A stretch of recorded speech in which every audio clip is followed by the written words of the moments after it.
Personnel formé dans les commissariats et gendarmeries, signalement au parquet, dossiers transmis aux associations d'aide aux victimes, voilà en quoi consiste le dispositif renforcé relatif au traitement des mains courantes.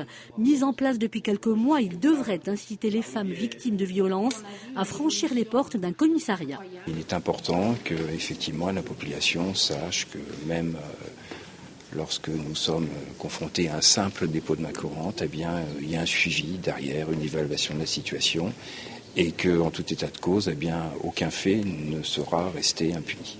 Domicile familial, on y laisse la mère et les enfants qui sont en danger. Sachant que moins de 20% de femmes concernées se signalent, les avocats spécialisés dans l'aide aux victimes de violences conjugales émettent quelques réserves sur le dispositif. Je pense qu'en soi, c'est une bonne mesure. Maintenant, concrètement et matériellement, quand on sait que la majorité des dépôts de plainte ne sont pas suivis des faits, que va donner ces mains courantes et ce regard soi-disant avisé des professionnels? Je me pose la question. Maintenant, pourquoi pas, s'il y a un recueil d'informations et qu'on peut, en tapant le nom d'une victime, avoir tout son historique de violence conjugale, je dis oui.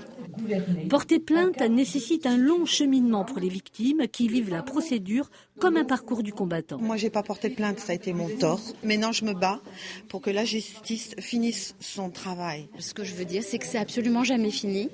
On a affaire à des personnalités très tortueuses et ils ont toujours des moyens de maintenir une pression, que ce soit sur les enfants, sur les pensions alimentaires. Chaque année en Corse du Sud, une centaine de procédures sur les violences conjugales sont engagées.